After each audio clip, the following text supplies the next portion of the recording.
جملہ میرا کڑوا ہے، معاف کر دینا، نہیں بھی کرو گے تو چندے مانگنے کے لیے کھڑا نہیں ہوتا۔ بے نماز کی قربانی برباد ہے، مردود ہے۔ جو نماز نہیں پڑھتا اس کے لیے قربانی ہے ہی نہیں۔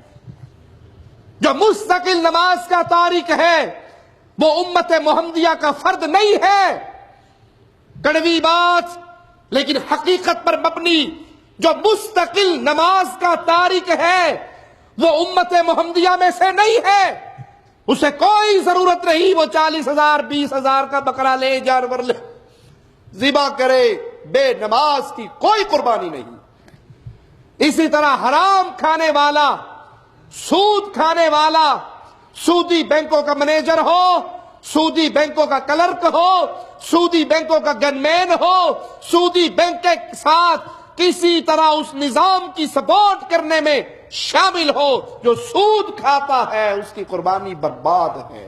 کیوں برباد ہے؟ کیوں برباد ہے؟ کہ اللہ حرام مال کو قبول۔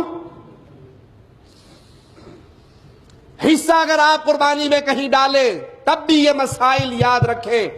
گائے میں 7 حصے ہیں، 6 حصے مواحدوں کے ہیں، 1 حصہ مشرک کا آ گیا، سارے برباد ہو گئے۔ 1 حصہ مستقل بے نماز کا آ گیا، سارے برباد ہو گئے۔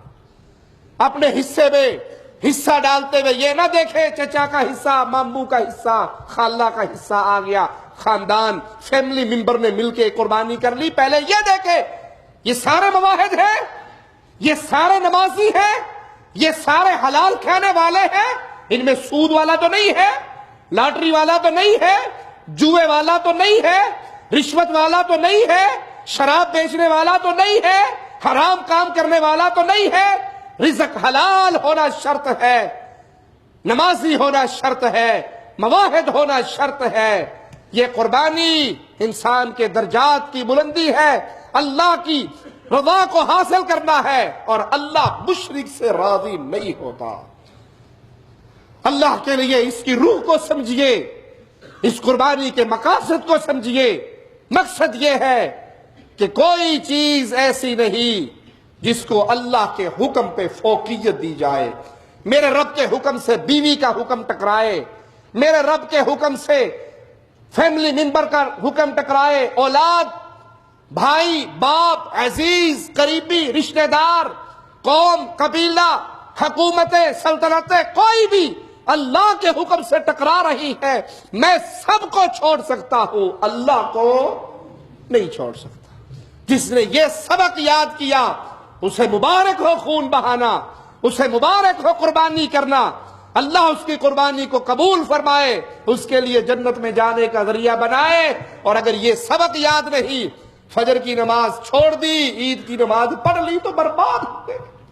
حرام مال سے، سگریٹ بیچنے والے مال سے، داڑھی مونڈنے والے مال سے اگر آپ نے قربانی کر بھی لی، اللہ کو گندا مال پسند ہی نہیں ہے۔ اللہ سے دعا ہے اللہ ہماری خطاؤں کو معاف فرمائے، اللہ ہماری سیاہ کاریوں کو معاف فرمائے، اللہ ہمیں زندہ رکھے، ایمان پہ رکھے، موت دے تو اس حال میں دے، اللہ ہم سے راضی ہو، ہم اپنے اللہ سے راضی ہوں، ہماری قربانی خالص اللہ کے لیے ہو، ریاکاری سے پاک ہو، اللہ اخلاص کی دولت عطا فرمائے، اتباع مصطفیٰ صلی اللہ علیہ وسلم کی عظیم دولت عطا فرمائے۔ اقول قولی ھذا واستغفر اللہ لی ولکم ولسائر المسلمین فاستغفروہ انہ هو الغفور الرحیم۔